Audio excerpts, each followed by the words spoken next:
So, thank you, Arun, for your kind introduction. Good afternoon, all. Hope you're all safe at your homes or at your workplaces. Um, as Arun said, myself, Vincy, working here as a medical social worker since 2 years. Today I would like to share what are the activities as a social worker that we does in palliative care.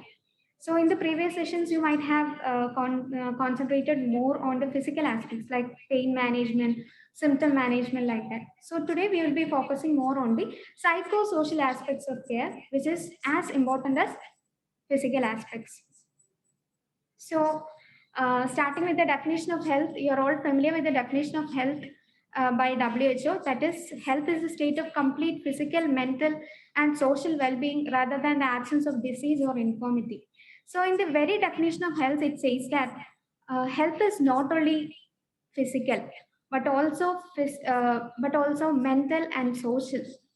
So, likewise, but I can say that in today's uh, hospital atmosphere, due to busy schedule and all, we may not be getting time uh, to ask the patient regarding their psychosocial aspects. It is not our fault. It is because the increasing number of patients in hospitals and all. So, but in palliative care, we tend to focus more on the physical, psychological, social, as well as spiritual aspects. So,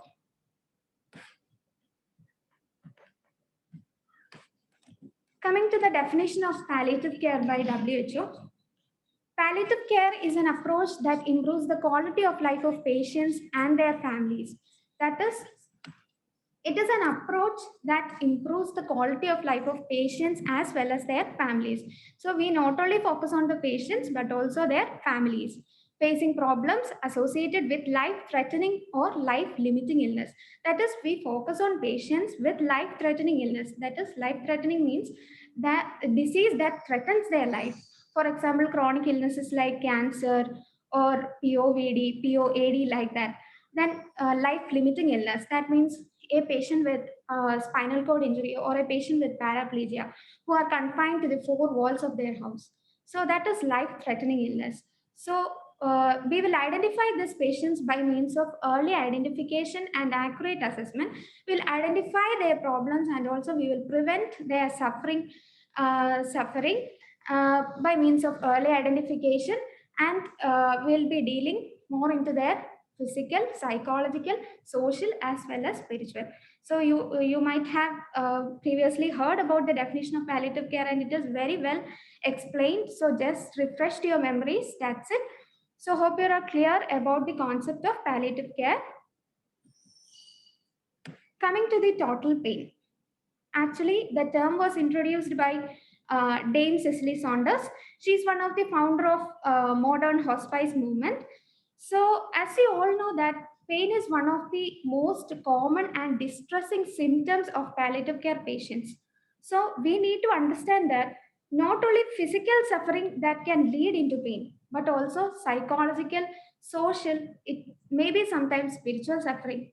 So the physical, it is said that if a patient is reported any physical pain, it is not meant that it is only physical, and that is the patient is compounded by his or her current circumstances. Maybe because of that, he may or she may report physical pain. So we need to always remember this concept. Then comes social diagnosis. So you all have heard about clinical diagnosis. You're all familiar with that. But this is the first time that we are hearing this concept like social diagnosis. So likewise, in physical aspects, there is clinical diagnosis. We have the social diagnosis.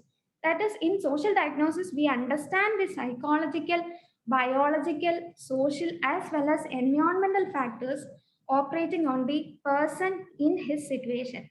That is, other than the physical aspects, what are the other factors that is affecting the person? So here we will explore this one. So hope these two concepts are, hope you understand these two concepts. So this is a crux of what we have learned before. That is the total pain concept. It is having four elements, that is physical, psychological, socio-economic, and spiritual. The physical aspects includes the pain, then symptoms, and also different ailments related to physical aspects. So the psychological may have the includes the grief that is as a result of the illness, then emotional distress, sometimes sleeplessness due to our thoughts and all. So that is regarding the psychological. Then socioeconomic, that is as you all know that our health expenditure is increasing. Hospital expenses are increasing day by day, and people cannot afford all those high expenditures. So they will borrow money and from the bank or some money lenders, and this will lead into multi-generational debt.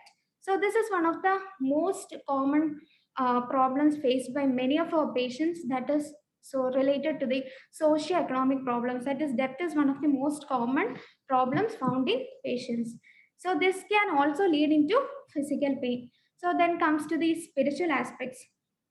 That is, what exactly the meaning of life, and what are their hopes, what are their concerns, what are the significant persons in their life.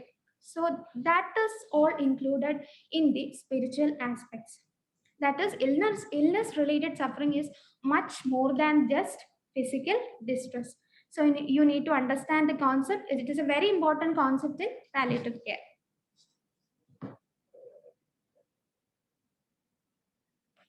Then comes, why is psychosocial care is important in palliative care. So this is the crux of our presentation. Why is psychosocial care important in palliative care? Living with a life limiting illness or life threatening illness, or the awareness of approaching death poses unique stresses and challenges. So I would like to just imagine everyone, like, if you or anyone in your family is having a disease, what will be your situation? What will be your concerns and all? Is it like any normal day? No, right? It will create many unique stressors and challenges in their life. That is, sometimes you will be feel overwhelmed by the waves of difficult emotions. Sometimes you will be feared. Sometimes you will be worried. Why does this happen to me?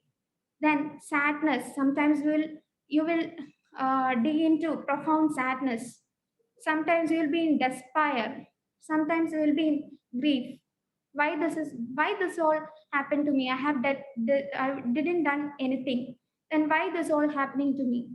Then a feeling of numbness, maybe we will be experiencing a feel of numbness, or frozen by the shock that the disease is creating. So these all are the challenges, unique stressors and challenges that we experience. If, for example, a patient with uh, you can also relate to this, because if a member in your family is affected with a chronic illness, what will be the situation in your family? Just imagine that. That is the unique stressors and challenges they have. So we need to address all these things. Then a serious illness disrupts an individual's thoughts and feelings. As I said before, sometimes they may be worried, sometimes they may be in difficult emotions, and also it can also affect their relationships. Yesterday he mingled everyone, we mingled with everyone. My friends were there, my family were there, my relatives were there, my neighbors were there. But due to this, I cannot, it would actually uh, cut off the friends as well as their loved ones. It is not, it is natural. That happens to every person. That a feeling of isolation may happen to the person.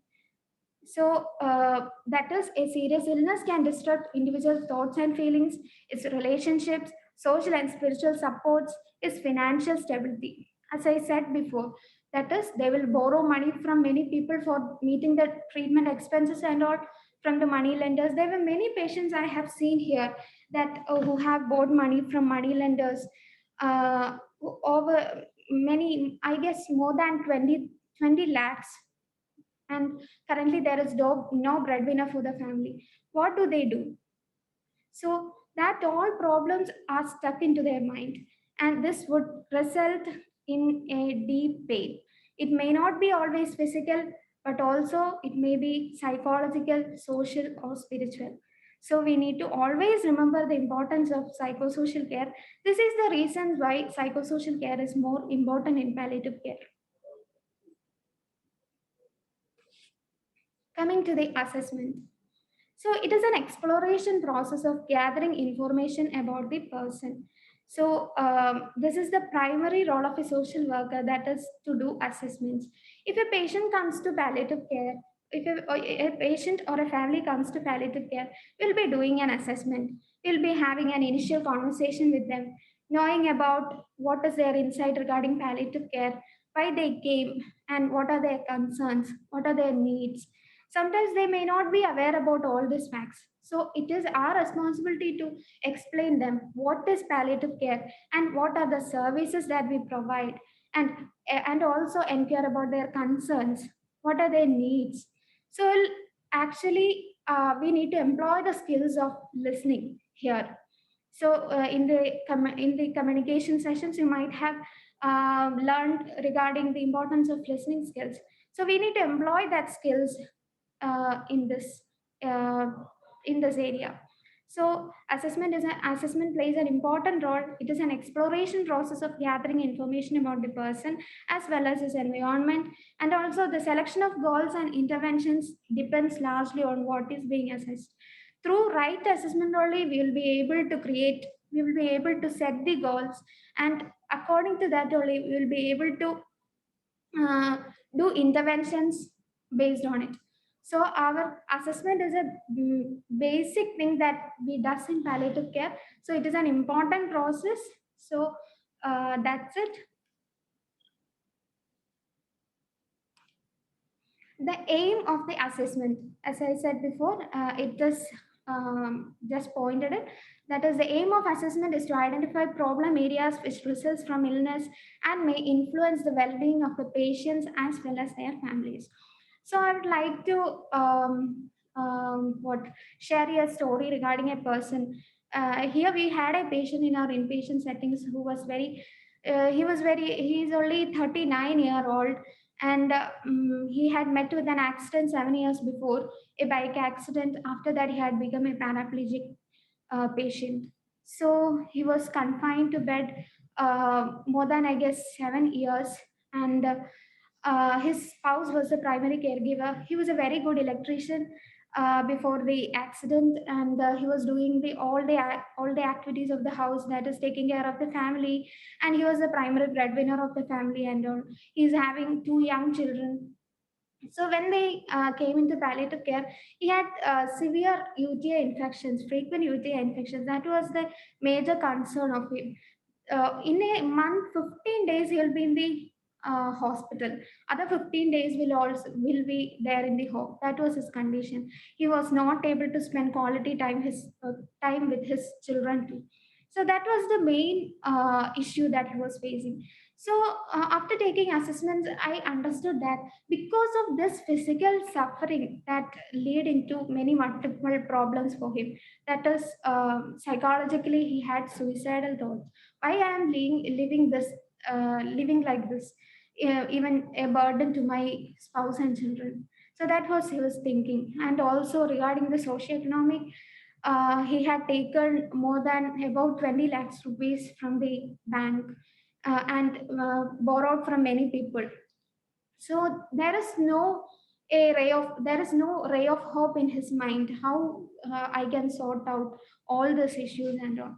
So after sharing with me, he's able to find a relief. So this that is through assessment only we'll be able to identify these all problems, and also physical illness that lead into psychological as well as social as well as spiritual aspects. So in a healthcare system, we need to tackle all these issues and make effective interventions for this. So that is, assessment involves collecting information, identifying and honoring strength, resources, and needs. So we need to, through assessment only, we will be able to identify the strength. What are the strength?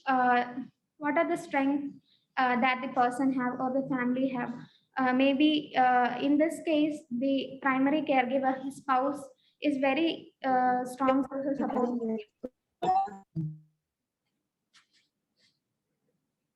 We need to understand what are the resources that is in the community, and also what are their needs. So through assessment only we'll be able to collect this information. So once again, that is assessment is it is a process of collecting information, and so that we'll be able to identify their strength, their resources, and also their needs. So coming to the next, assessment is an ongoing process as the psychosocial needs of the patients and the family or the caregivers often change over the course of time. So once assessment is done, it's not over. It's an ongoing process through which the information is collected, because their needs may change over the course of time.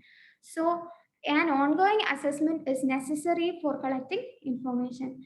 So this assessment is done through purposeful observations and purposeful conversations only.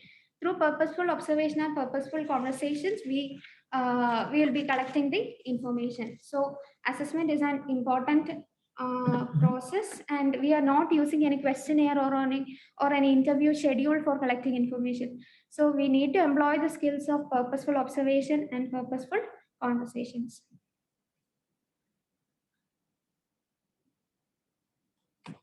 So we will be collecting information from the patient or the caregiver. So initially, during the initial assessment, we will be only getting a surface level information.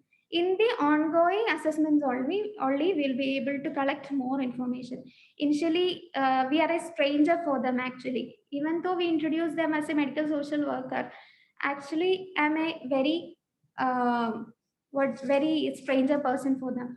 So after repeated conversations and ongoing assessments only we'll be able to identify them more about their problems, and also we'll be able to create a rapport with them. Then only they will open up with us and able to understand more regarding their problems, and also they will actually tell regarding their problems to us.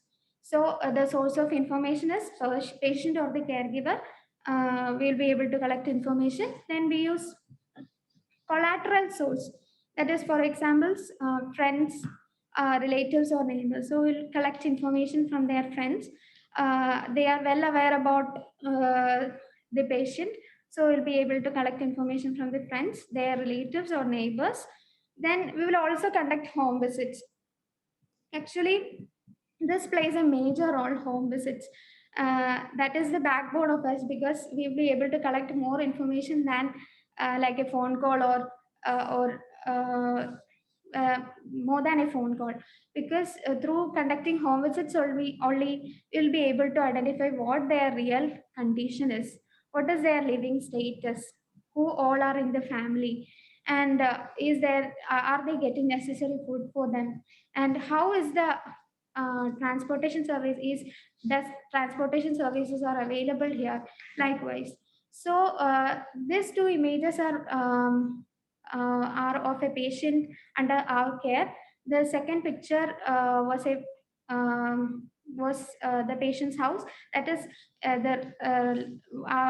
when conducted house visits only we were able to understand that the roof, there was a leakage in the roof, and we had made necessary arrangements for to sort it. And the second one was one of the pavement towards a patient who was spinal cord who was a spinal cord injury patient. So could you imagine how a person with wheelchair can move through this path? So through assessment only we were able to identify through assessment only we'll be able to identify this.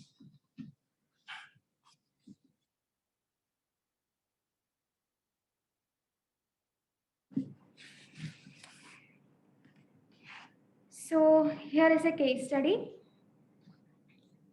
A 56 years old lady, Mrs. A, has been diagnosed with CA breast in 2016. She had undergone mastectomy, that is a breast removal surgery, and they were referred for pain management. She looked very anxious, had no idea about palliative care. She had comorbidities, that is diabetes since 12 years. Coronary artery disease was there, and a fracture on the leg was there due to a fall in 2019. And she's a widow, and her children are having a hostile relationship with her, lives alone in a rented house. Just read this story in your mind. Just keep this story in your mind. That is a lady who is 56 years old. We can call her as Mrs. A, and she was diagnosed with CA breast in 2016, and she had undergone mastectomy and referred for pain management. She looked very anxious and had no idea regarding palliative care, and she had comorbidities, that is diabetes since 12 years. Then coronary artery disease was there. Then she had a fracture due to a fall in 2019. And moreover, she is a widow, and she is having two children, but they are showing a hostile relationship with her. She lives alone in a rented house. So this is a scenario. So what are the important areas to be assessed from the point of view of total pain? So I have said what is total pain concept, that it includes the four elements, that is physical, psychological, social, as well as spiritual. So we can have a discussion regarding this. That is, what are the important areas to be assessed from the point of view of total pain? You can either unmute or you can put it in the chat box. What are the important areas to be assessed from the point of view of total pain?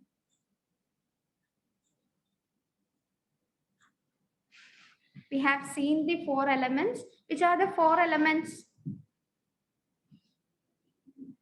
You can either unmute or you can put it in the chat box.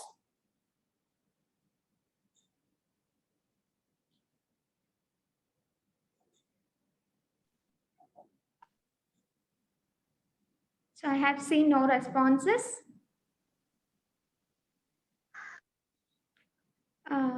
So Molly Matthew, do you have any suggestions? What are the important areas to be assessed from the point of view of total pain? As we discussed, which are the four elements of total pain?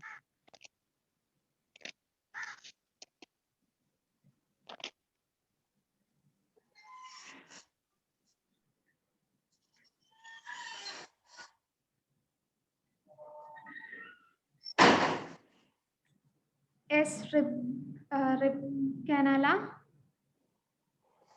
Do you want to say something? So this is a discussion. You can contribute your ideas. So we can make it as an interactive session. What are the important areas to be assessed from the point of view of total pain?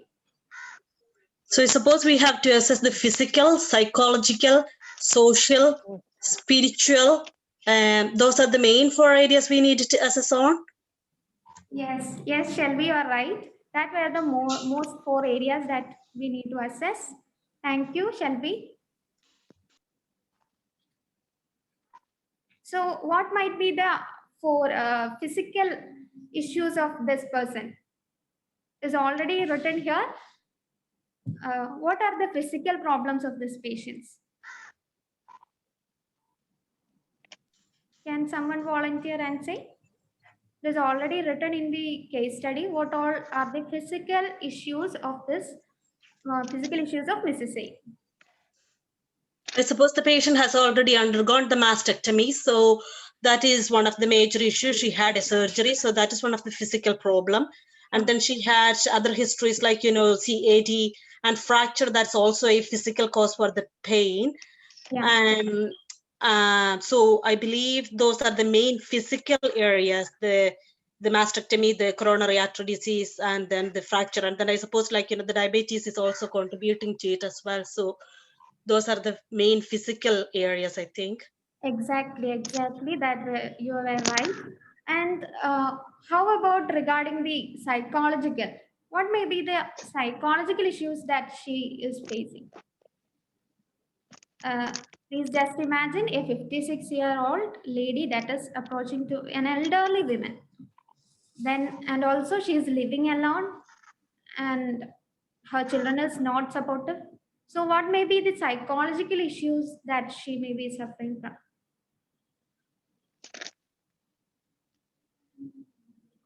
Hello. Yes. Psych Yes, psychology, Molly. family problem, anxiety, depression. Depression, yes, depression is one of Family the problem, problems. anxiety and depression and substance abuse and Oh. violence also. Okay. I guess substance abuse and all will come into the socio-economic aspects, I guess. So depression is the correct answer. So any other? Thank you, Molly. Okay. I suppose that she has undergone mastectomy. That will be one of the thing as well. Psychologically, like, women will be proud of their appearance, and then if she has undergone mastectomy, that will be affecting her appearance. So she will be worried about that part as well, I believe. Yes, body image issues. You are right, Shelby. Then, okay. Shelby, you have something to say? And so I was thinking, as she has referred to the palliative care, and if she has no idea about palliative care, I believe there will be an anxiety related to that as well, because I suppose she doesn't know palliative care, and then if somebody is saying about palliative care, she will be thinking that, like, she is going to die and there is nobody to support her, and she has loads of other disease and other aspects as well in her life, so she's probably worried about all that. So worry is one of the aspects. Exactly. You are right, Shelby. Thank you. Then, regarding the socio-economic, what are the problems that she may suffer from? What are the socio-economic issues that she may be having? Regarding the, do she have any social support system? No, right? She is not having any social support from children or from the community. So that may be the socio-economic issues, and also she is living in a rented house. Now there is no source of income for her. So maybe that also may be an issue.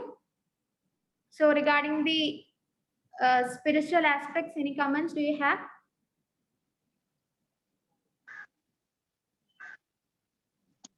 That is, she'll be questioning what is the meaning of my life. My children are not supportive. She's not having a significant person in her life. So that all comes under, that may can come under the spiritual aspect. So thank you all for participating in this discussion. So we will come back to this after this session.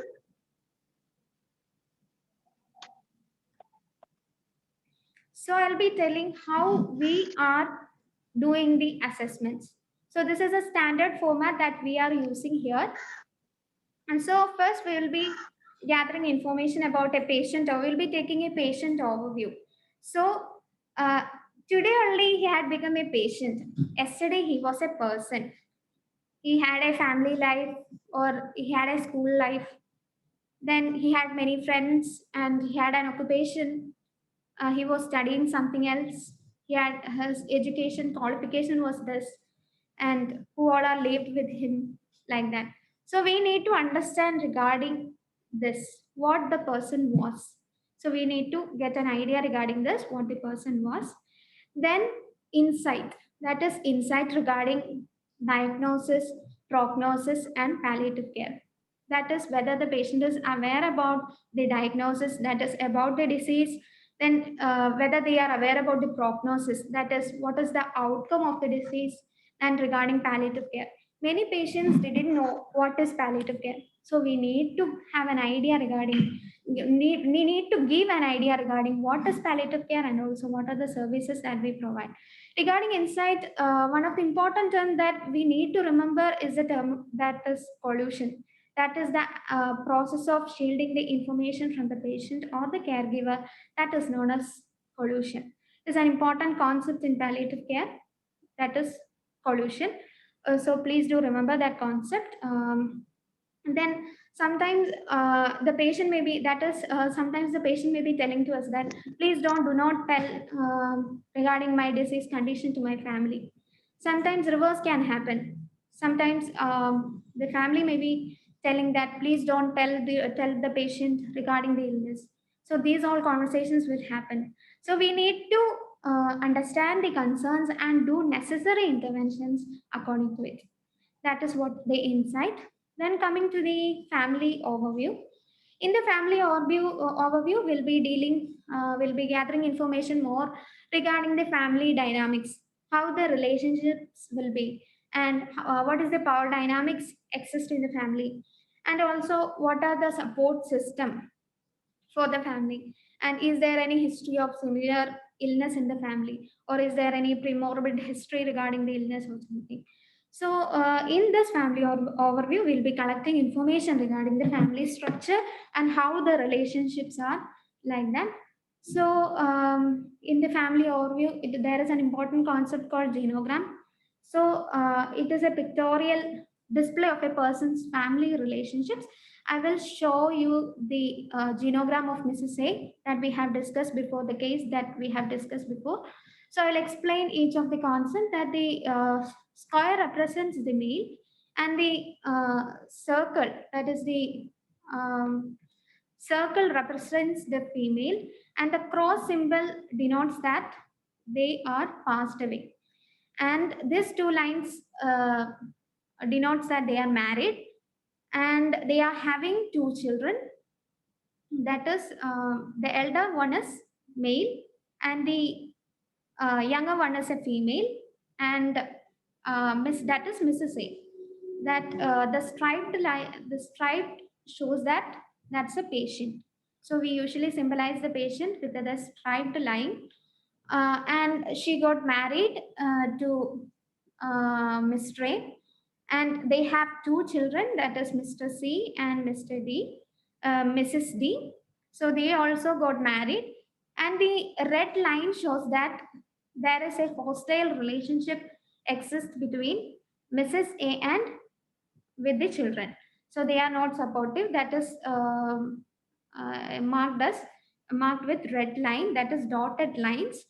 And there is a relationship shows between Mrs. A and Mrs. B. That is, they are siblings, and it is a thin line that shows that there is a relation, but it is not a strong relation that exists with the people.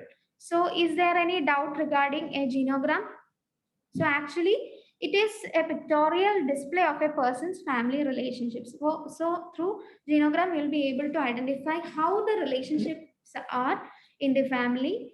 Are they supportive or are they hostile? So we'll be able to get an idea regarding this. So do you have any doubts regarding the concept of genogram? Please feel to ask.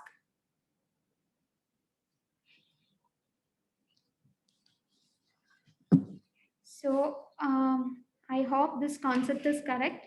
You don't have any doubts regarding this. So this is the emotional relationships that in it. That is the broken lines, that is the dotted line shows that hostile relationship that is mentioned here. That is a plain line shows that it's normal relationship. Then friendship, it is that is a thick dotted line shows that is a friendship. Then thick double line shows the intimacy, and the zigzag line shows that there is a hostile relationship. Then the violence is indicated as very thick zigzag lines. So this is how we show the emotional relationships with the among the family members. So without writing, we can express, we can put it in an image. So we'll be able to understand very clearly than writing it in a piece of paper. So hope you understand the concept. So coming back to the, so I hope you understand what is the family overview. We'll be more dealing into their relationships and power dynamics. and who all the members are there in the family, what are the support systems like that. So coming to the socioeconomic overview, we'll be more dealing more with the socioeconomic background, that is who is the breadwinner of the family and who is the source of how is the source of income for the family, and also is there any debts for the family, and is there any whether they are connected to any government schemes. Likewise, in Kerala we have this pensions by the central government, and by the state government we have this pensions. So regarding patients with cancer, they will be getting cancer pension of amount rupees 1,000. So we have this old age pension, we have this widow pension. So that is a source of income for the family. So in many families, that is the only source of income. So we need to get an idea regarding whether they are getting any government pensions and all. Then do they get any local financial support from the community and all. Then regarding the education of children, how the education of children is going on. Do they have any difficulties relating to the educational purpose of children? We need to identify that. And also regarding food, that is how they are getting food. Because if the breadwinner of the family has become bedridden and all, so how the family will move on in this difficult situation, as there will be no source of income, what will they eat? We need to understand all those things. So so that is an important concept. We need to explore all those issues.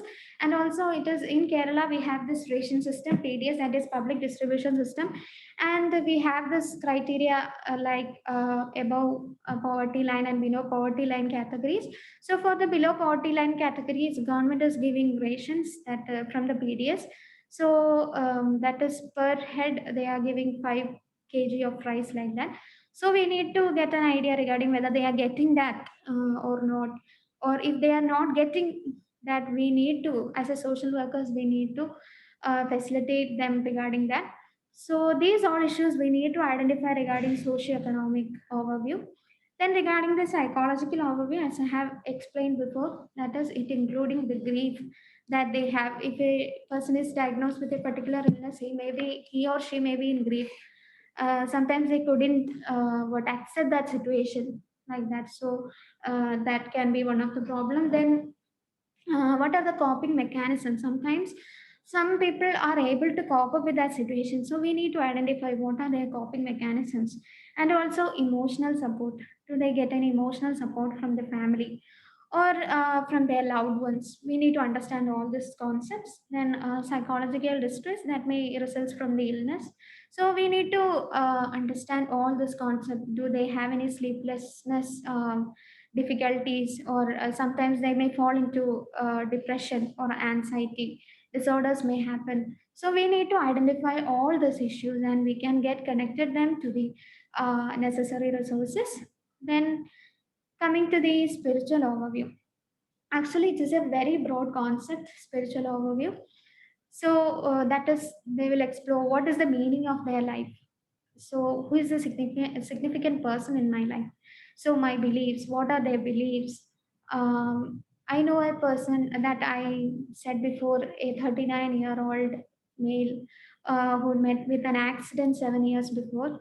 So hope you remember that story. He was a very good believer of Lord Ayappa, but after the accident he never prayed.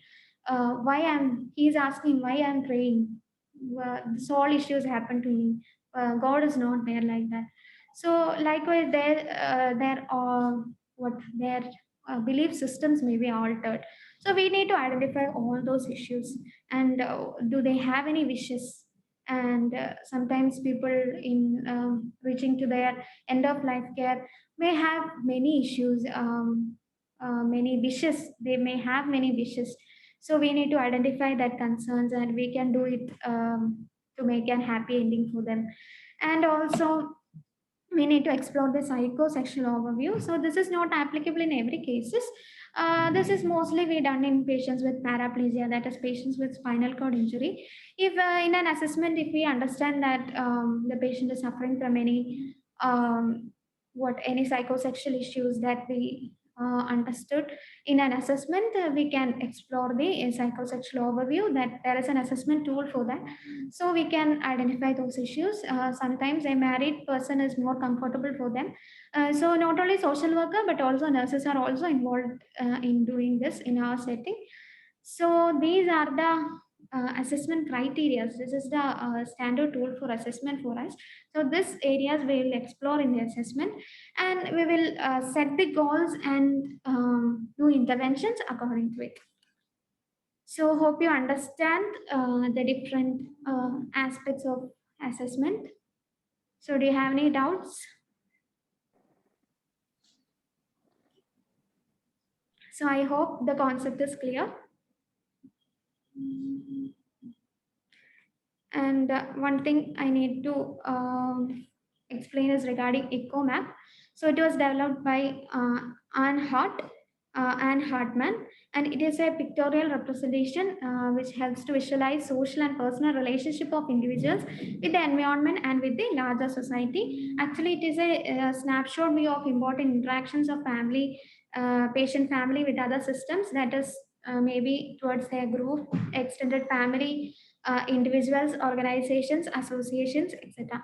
That is, this is an example of an echo map, that the family unit means the patient as well as their family will come in the center, and what are the support systems available in the community, that who are the persons that is involved in their care.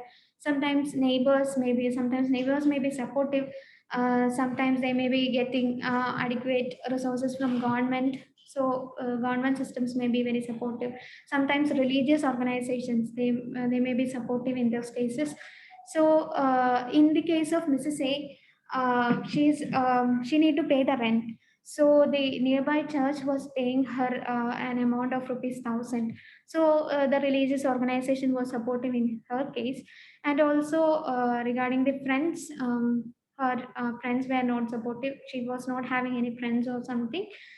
Then volunteers, regarding her, the volunteers were supportive. We have contacted one of the volunteer in the community, and he was giving her food thrice in a day. So in her case, the volunteers was very supportive. So this is just a diagram that shows who or what are the supportive systems exist in the community for her. So this will be, by marking all these things, we'll be able to identify which all things that we can what we can move on to for giving her assistance and all.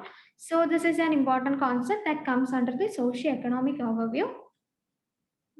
So this is the example of an echo map that shows the family unit that is in center, and the zigzag line shows that the hostile relationship that exists between the members, and the arrow mark shows the energy flow between that. For example, that is regarding the college sports volleyball, like that there is an energy flow between Michelle and the college sports volleyball, softball and all, because there is an energy flow between, shows that they are supportive like that. Then, and also regarding the recreation and also the same happens. And Adam and Church having a hostile relationship with each other, that is mentioned in the zigzag lines. So hope you understand the concept, that the straight line shows a positive relationship, then the dotted line shows a tenuous relationship or a weak relationship, then the hostile, then zigzag line shows a stressful relationships, and the arrow mark shows an energy flow, and the line thickness shows the intensity of the relationship. So we often use here this echo map for taking the assessments and all. So it is an easy procedure for us to identify the resources in the community and all. So hope you understood the concept. So this is an echo map of Mrs. A. As I said before, public health center was very supportive for her. There's an energy flow towards her. Then the church members, that is the church members, she's staying in a rented house. The church members are providing her rupees 1,000 for her. So the church members were very supportive. The neighbors were not supportive because she was moving from place to place because of the concern of the rent. So the neighbors were not much supportive for her. Then the panchayat, there was a relationship, but not much deep. Then palliative care, of course, as we were very supportive towards her, and also she was also towards us. So it is mentioned in the genogram, in the echogram. So this is the assessment that we have done. These were the problems identified for Mrs. A. Regarding the physical, she had physical pain was there. She had fatigue, and lack of sleep was one of the problem. Then difficulty in walking, as she had a fracture, it was difficult to walk. And she had, of course, Shelby has told before, that is, she had body image issue was there. She had undergone mastectomy for women. It's an important organ for them. So there was body image issue for her. And regarding the psychological, she was feeling a sort of isolation, and she was feeling emotionally very weak, and she had an anxiety about her future, and she was not unclear about her. She was unclear about her prognosis and palliative care. Then distress was due to multiple illness, because as we had said, she had comorbidities was there. So she had distress related to that. Then regarding the socio-economic, she had a very strained relationship with the family, and also she was unable to go for a job. And she was she had a cloth business, that I forgot to tell, that she had a cloth business, but due to these difficulties and health issues, she was forced to stop that, and she was unable to go for job. And she had financial instabilities, that is, there is no source of income for her. That is the main financial instabilities were there. Then house rent, she is paying in a she is staying in a rented house, so she need to depend on other persons for paying the rent. Then low accessibility to hospital, she is living in a very narrow area, so it is difficult regarding getting a transportation service, so that is very important. Then absence of caregiver and support system. Caregiver was not there. She was living alone, as I said before, and there was no support system for her. This were the socioeconomic things that we have identified. So regarding the spiritual aspects, she had extreme spiritual distress, and she was questioning why all these sufferings happened to me. Then she had lost faith in God, because there is no, even she had prayed, nothing happened in her life. So she had lost faith in God, and she lost and also she lost her connection with family, because children are not supportive, and also one of her sibling only is contacting her, no other source of support for her. Then there was no significant person in life, and there was no significant person in her life. That is, everyone may have some person in their life who wishes what who wishes success in our life, that who promotes positivity in our life. So she don't have such persons in her life. Then no memorable or joyful events in her life, as she was living alone, and the children are not supportive, and they are not contacting her. Then what will be a memorable or joyful event in her life? We need to think all about that. So through assessment only, we will be able to identify. We have identified all these issues of her. So assessment, it is important that psychosocial assessment plays an important role. So hope you understood what all areas that we can be intervened and all. And also, I hope you have understood the concept of total pain too. So moving forward, possible social impacts. So what are the possible social impacts that we explore is that most of the social problems that we identified from patients were listed here. Most of them patients may be having social isolation, then dependency. For example, patient with spinal cord injury, he are dependent. He's actually dependent to someone, maybe towards his, maybe her spouse, or mother, or any member in the family, or friends maybe. So they are always dependency is one of the major problem. Then financial instability, That is, there will be no source of the breadwinner has become in this condition, and there is no source of income for the family.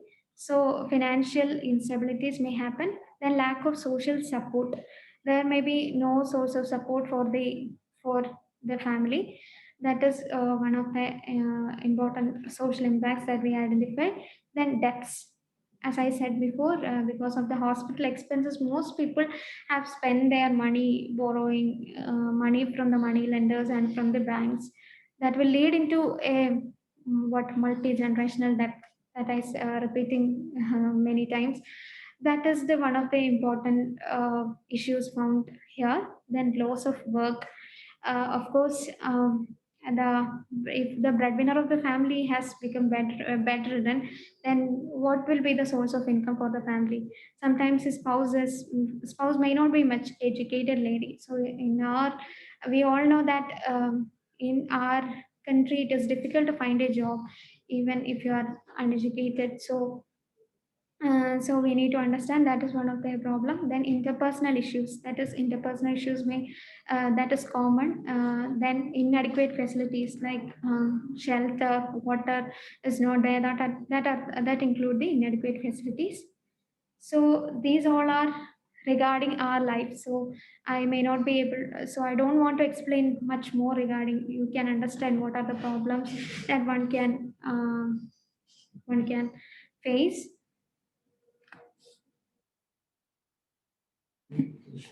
So, what are the possible psychological impacts? That is, there is a feeling of shock, uncertainty, and hopelessness in your life.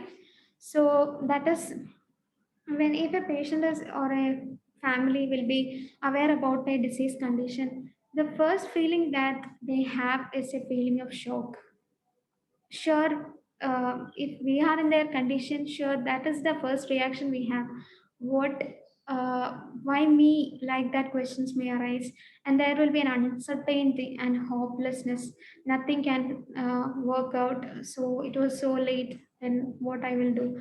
So that may be happen. Then anticipatory grief may happen, that is feeling of grief occurring before an impending loss. Before a loss happening, there may be have an grief, that is anticipatory grief. Then poor insight regarding their illness or something.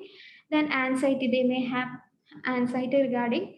Then suicidal ideations or wanting to hasten death. That is suicidal ideation, which is common in patients with spinal cord injury. That I previously worked in the inpatient setting, so I was able to understand that most people with spinal cord injury have thought once in their life regarding the suicidal thoughts, because we cannot blame them, because that is their condition, because they are in their life they are completely dependent on a person. That is what. Then poor coping with the illness. So psychosocial and spiritual suffering is real, but can be difficult to recognize and treat. This can manifest as physical complaints. So hope you understand this. So these are the vulnerable populations that requires more care than the other people. So we have identified a set of people. So a person who are living alone, that is, for example, Mrs. A. She belongs to one of the vulnerable populations, and elderly without support. That also add to her. That is elderly without support. Then sometimes single parent. Then multiple patients in the family. So that is one of the vulnerable population. Then victims of gender issues, including domestic violence, physical, verbal, psychological, sexual harassment, etc. Then individuals with mental health issues. Individuals who are having mental health issues are also included. Then individual with suicidal ideations. If person have suicidal ideations, he or she may included in the population. Then socially isolated persons and substance users in family, that is chronic alcoholic users. Then individuals in extreme poverty, that is lack of food, water, or shelter. So these all population needs a special attention, and we need to follow up these patients on a regular basis. So these are the vulnerable populations. Caregiver. So there is a quote by Rosalind Carter, that is, there are only 4 kinds of people in the world: those who have been caregivers, those who are currently caregivers, those who will be caregivers, and those will need a caregiver. Actually, the quote is very right. Okay, that is caregiver.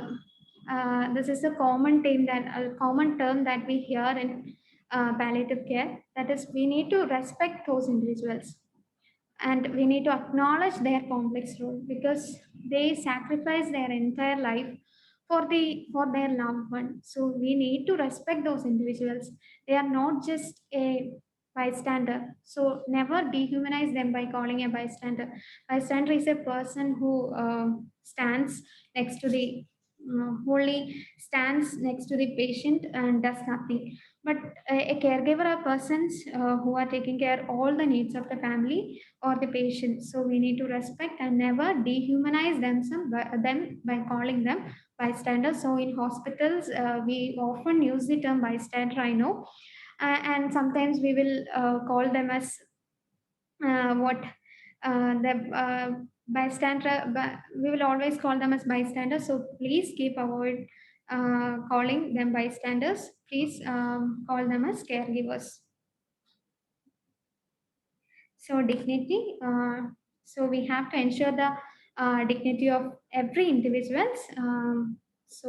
As I said before, and now he is a patient, but before he was a person, a very healthy individual. So we need to ensure the dignity of every individuals, and we should keep in mind that we should never try to help a person until and unless they ask for help. So this is the important thing that we need to always remember, that is, we should never try to help a person until and unless they ask for help.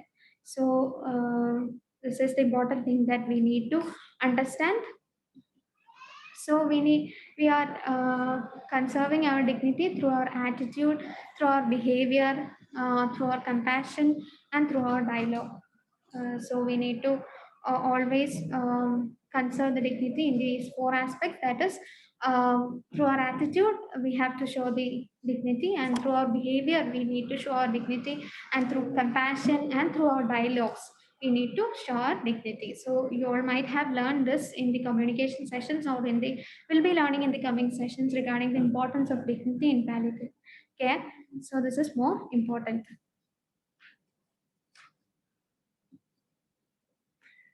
So this is a question, that is, what do I need to know about you to help you better? As this is the crux of these assessments. So that is, what do I need to know about you to help you better? So we always keep in mind this question. That is, what do I need to know about you to help you better? So this is an image of a person who was admitted in our inpatient unit. Actually, he was nearing to his end of life. So on a random conversation, he had told about one of his wish, that is to celebrate his wedding anniversary. So on that occasion, so we understand his wish and make it done. So he was very happy. In the picture, we can see that he was very happy. So through exploring the spiritual aspects, so we'll be able to understand this. So this is the happiness. So as a social worker, these are the major roles that we do as a social worker here. Then that is, first is in providing information, that is regarding information like what regarding any doubts they may have regarding palliative care or any other information. Then liaison with the non-governmental as well as governmental agencies. Then facilitate. Then rehabilitation. Rehabilitation is one of the important part that we do here. It may be social, psychological, or spiritual rehabilitation. Then bereavement support we does, because even after death also we are continuing our support. So we are providing bereavement support too. We are having this bereavement support group also there in Palliative India. And also we'll conduct bereavement visits, and we are keeping a record of them. And based on the assessment, we'll be doing necessary interventions, and also supportive counseling, that is one of the important role of a social worker here. And also we provide psychoeducation to the patients as well as for their family members. And also we do a follow-up for the patients in a regular basis. That is the most important thing a person can do. That is, and health professionals must do. That is, a regular follow-up is needed for the patient. Once the assessment is done and the intervention is done, it is not over. So we need to follow up with that patient. Then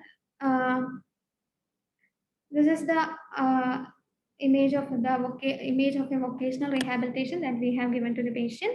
That is the first image, that is we have given them goats, that is goat farming, and the second one is candle making images.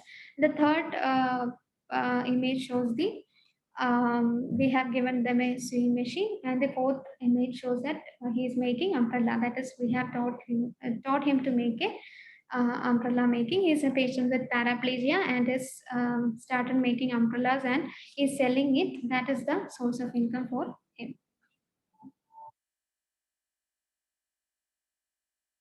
So we will show a video regarding the support system that we have provided to the patient.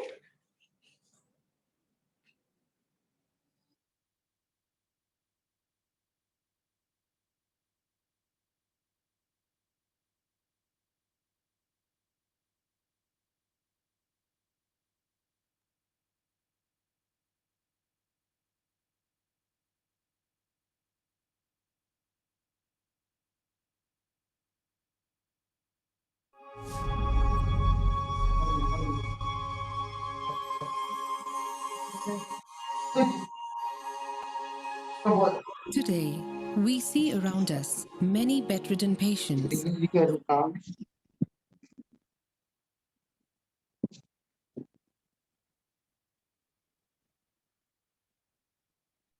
who have lost hope for a better life. Abandoned by conventional medicine systems, they live their lives dependent on the care of their near and dear ones. Globally, 80% of this care is provided by women. Often, women caregivers neglect their own health and well-being in the care of others. Families also fall into extreme poverty because of the illness of the main income earner, the male. Dependent women are left without any means to survive. The Pallium India Trust recognized this crucial need for women caregivers to be supported. With the financial help of the Women's Wing of the Federation of Malayali Associations of America, Pallium India Trust is extending a helping hand to one of the most neglected sections in society, women caregivers.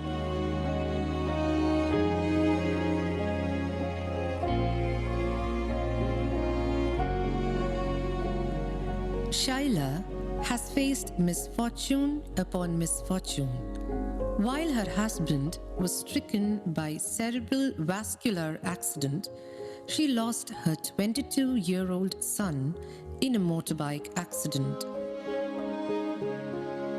Despite these debilitating events, Shaila faces life with unusual courage.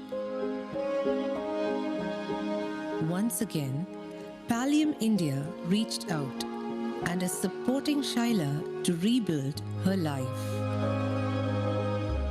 ഇന്ത്യയിലെ അവരെല്ലാവരും ടീമംഗങ്ങൾ എല്ലാവരും എനിക്ക് ഭയങ്കര സപ്പോർട്ടീവാണ്.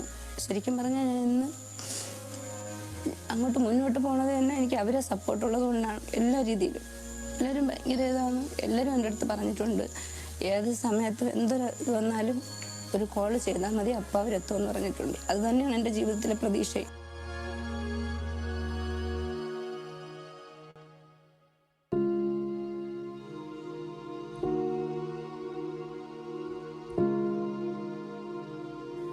Vijay Kumar and Vijay Kumari are siblings affected by an autoimmune disease.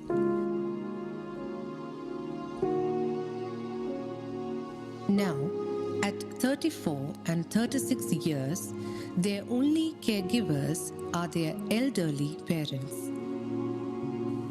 While Pallium India provides them with home care facilities, which takes care of their medical needs, their elderly mother needed an extra income to support the family.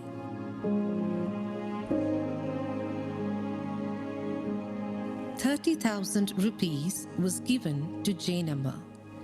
She continues caring for the children from home.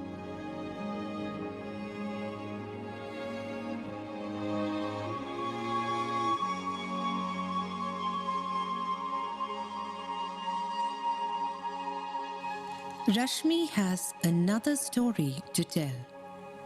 Her husband Biju is confined to a wheelchair after a spinal injury.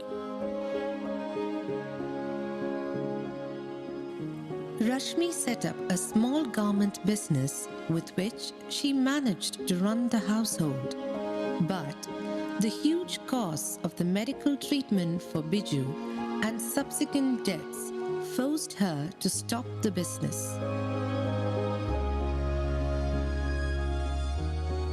Through FOMA, she was given a grant of ₹30,000. With this, Rashmi was able to restart her small garment business.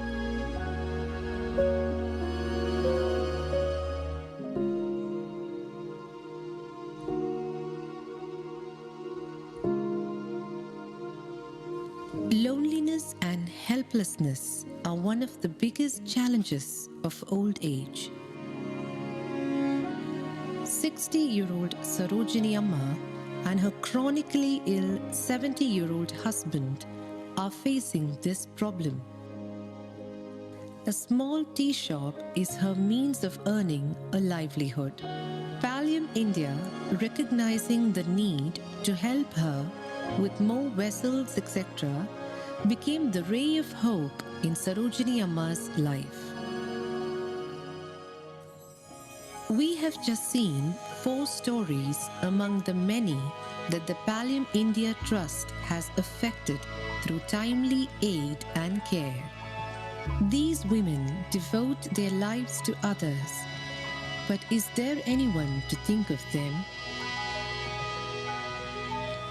For many women who feel there is no way out, the rebuilding and concern of these lives by Pallium India Trust becomes an inspiration and motivation.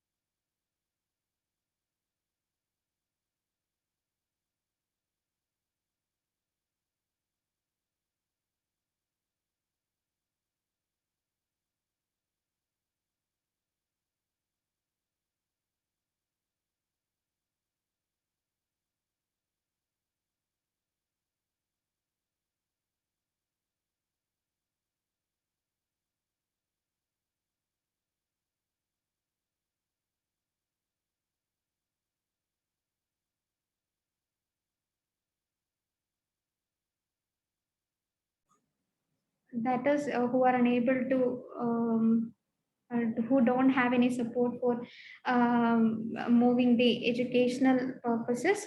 So we are providing educational support to children, and this is an image of the children under our educational support project. So we need to always remember certain concepts. That is, we need to always evaluate our interventions. That is, whether we have given the right interventions. So we need to always evaluate our interventions. Does this cause any benefit to that person or the family? So we need to always evaluate that, assess how the patients and family are benefited. That is, through our intervention, Does it cause any benefit to the patient or the family? So we need to assess that. Assessments have to be revised and updated. We need to always revise our assessments, and we always need to update. So this is where I have previously tell you about the importance of follow up. That is, the importance of regular follow up is necessary in these cases, and also reach out for help if needed. And there is an art and science in psychosocial care, just as in medicine. So always keep remember these points. So thank you all. So hope you have got an idea regarding the importance of psychosocial care in palliative care. So over to Elena. She's doing case presentation regarding the psychosocial care in palliative care. So over to Elena. Hello, good afternoon to all. I hope you all had a great idea regarding what is the importance of psychosocial aspects in a palliative care setting, and my colleague explained it very clearly. So I am here for presenting a case study because now you have a great idea regarding the importance of psychosocial aspects in a palliative care setting, and you have great idea regarding theoretical aspects. So this case study will going to help you to understand these theories into a practical system. So this case study belongs to a patient, and that is she is in our care. So I am going to explain it very clearly. If you have any doubts or regarding this, you can use your chat box. As part of confidentiality, I would like to call this person as Mrs. A. So Mrs. A is 31 years old female, and she was diagnosed with the carcinoma rectum stage 4, moderately differentiated adenocarcinoma. And she is using colostomy bag since 2014 onwards. Since 2014, she is under our care. She is a widow, worked as a sales girl before illness. So this is a patient overview.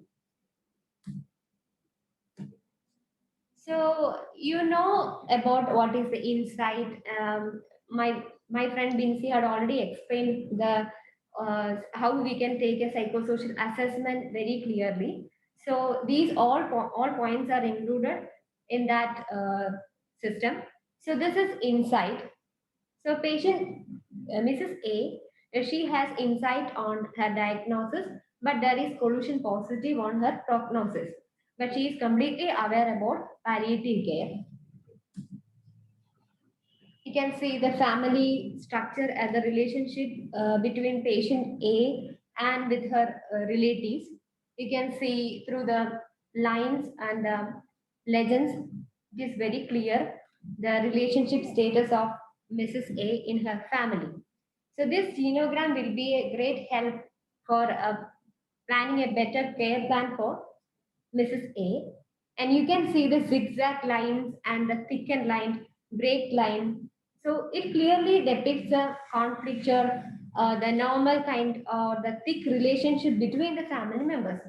You can see that the break line, that is the conflictual relationship, and the thick line is a strong relationship between Mrs. A and to her children, and the break relationship with her husband.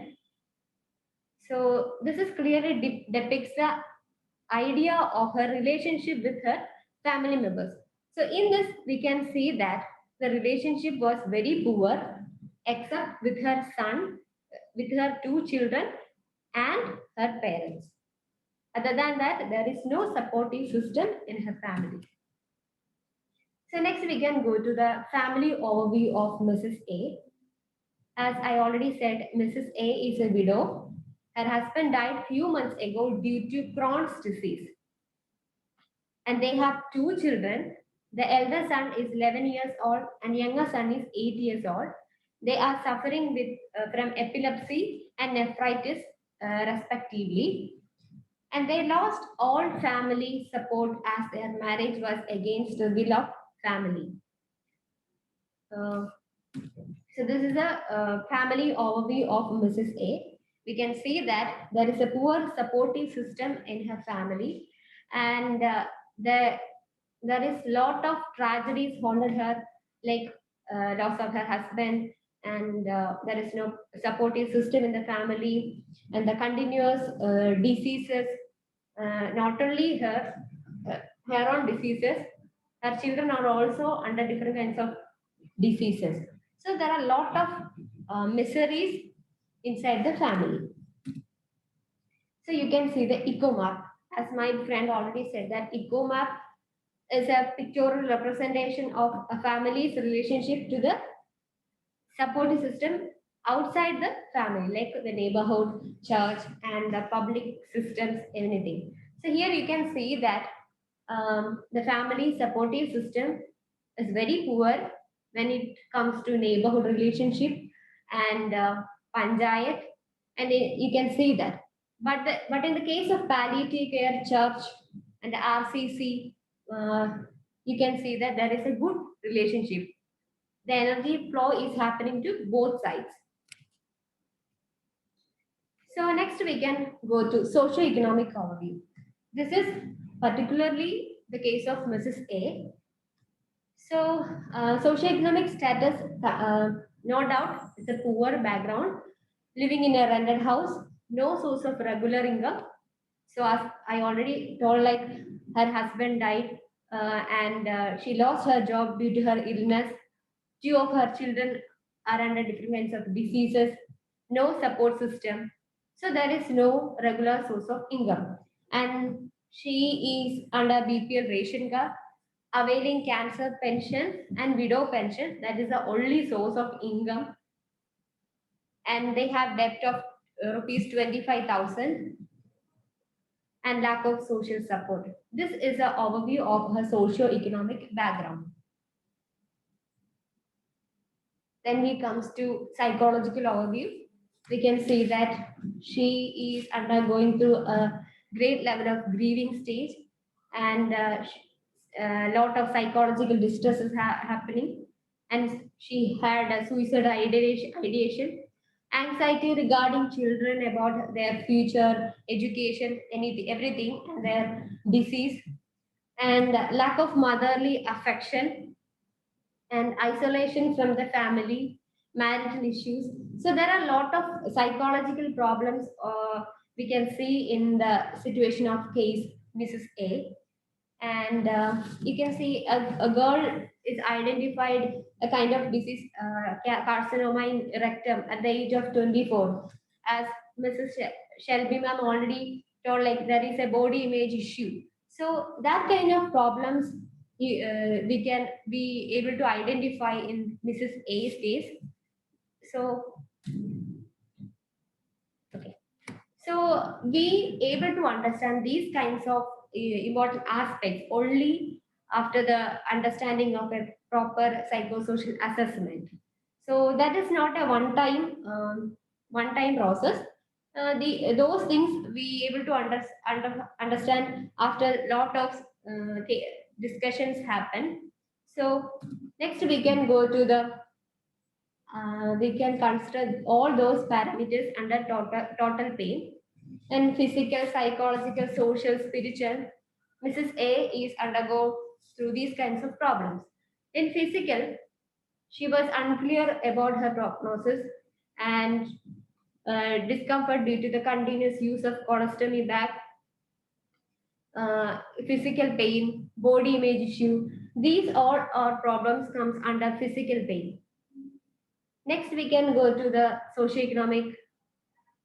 So there is no earning member in the family, worry about educational expenses of their children, loss of savings due to repeated hospital visits, and Mrs. A is unable to find a job as she is not educationally qualified and also due to her disease condition. So there is no financial support in her family also. So then we comes to psychological aspects. We can see that obviously there is anxiety about future, anxiety about children, and there is suicidal ideation, isolation, and stigmatization from the society and her own family. So, and the unexpected death of spouse. So these all are comes under psychological aspects. So this is particularly in the case of Mrs. A. There are lot of examples, um, and then comes under the spiritual aspects. We can see that she was an ardent believer of God, but after the haunted miseries happen in her life, she was saying like, why these kinds of things happening in my life? Am I a bad person or something like? She was asking these kinds of questions continuously. Then she lost her hope in God, and Mrs. A believes these events are the fate of her family. So this is a natural thing in our own life also. So these are the facts we can say in Mrs. A's life comes under total pain parameter. So I think you all have a idea regarding psychosocial aspects and the importance of psychosocial aspects. So what is your opinion? How will a psychosocial assessment help Mrs. A and her family? You can use the chat box or you can unmute yourself.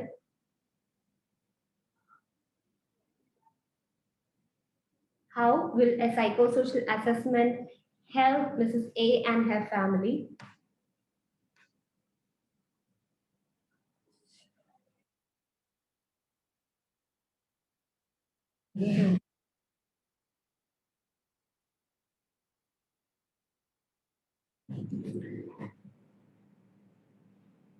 I think you all are there.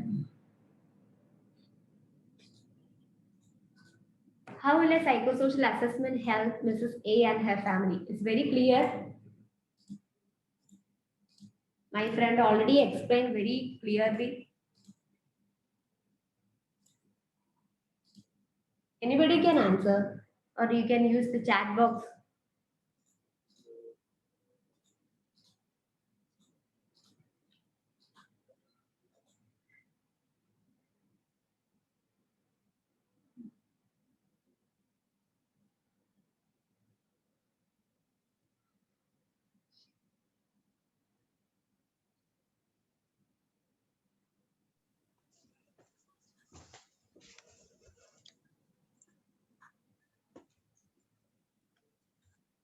I suppose as Miss A's main problem at the moment is her psychosocial issues. So she is suffering with total pain, I suppose, because of the psychosocial issues. So whatever we can do to help her with the socioeconomic status and then the psychologically as well from the palliative care team. And I suppose all the availability from the volunteer things and the church or religious organizations or the facilities from the government, what we can support her with the socioeconomic things, and then to support for her to have somebody there to help her when needed, especially when she has nobody with family or children or anything like that. I suppose if we could involve in that ways, it will be a major help for her. And then even for the future of the children who has underlying condition as well, from organizations and from volunteers, it will be a help. Yes, ma'am. You said it very clearly, and now I understand you were an active member of this class. You answered almost all the points. It is better to need others' opinion.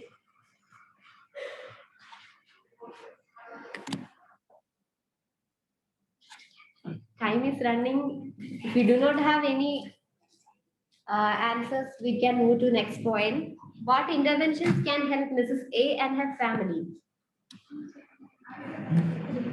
I know you all had a very great, hectic day and the end of the day.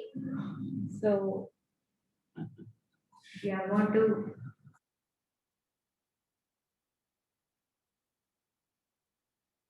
Thank you.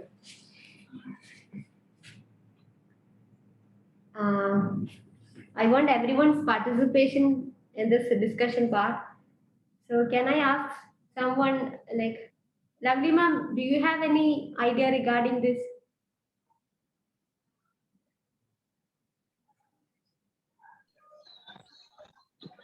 Yeah. Could you please explain? Hello. Good evening, everyone. Yeah, ma'am. See, the total assessment will always, as she has already explained very well about the physical, psychological, spiritual, and emotional aspects. If we do a complete assessment, Yes. and then accordingly we can plan, like what plan and give a total care to her. Yes, ma'am. Yes. You are nearer to the answer. Like she said, if we get a proper psychosocial assessment, we can set a proper goal or assessment plan according to that proper psychosocial assessment. So then we can go to the next slide. So here we are going to discuss about our interventions. If we take the example, Mrs. A as an example. So these are the interventions we took in this case. We have done initial and follow-up assessments through meeting in person and phone call, and it is still ongoing. Home visits be done, supportive counseling, for patient and children. Immediate medication was provided. Emergency medicine support for Mrs. A's younger son, and then continuous colostomy bag provided by including case A in our gender equity project.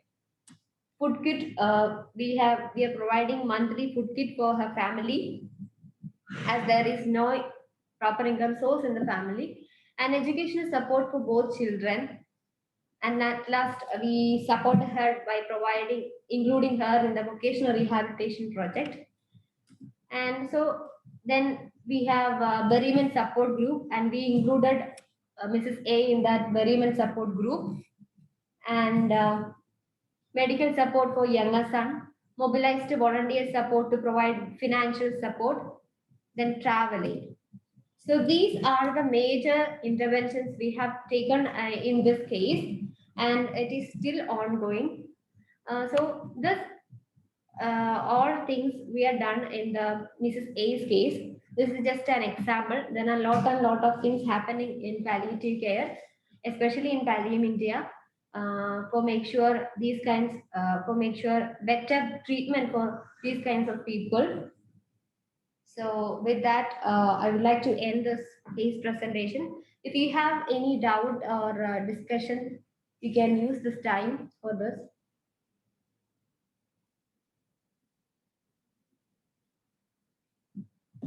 I know time is running.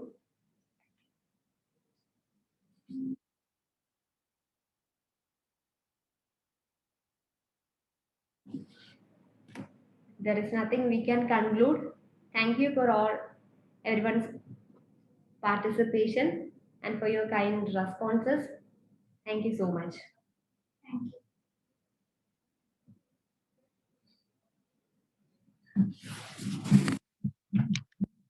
Thank you, Viren. We will share the feedback link on our WhatsApp group. Okay, thank you.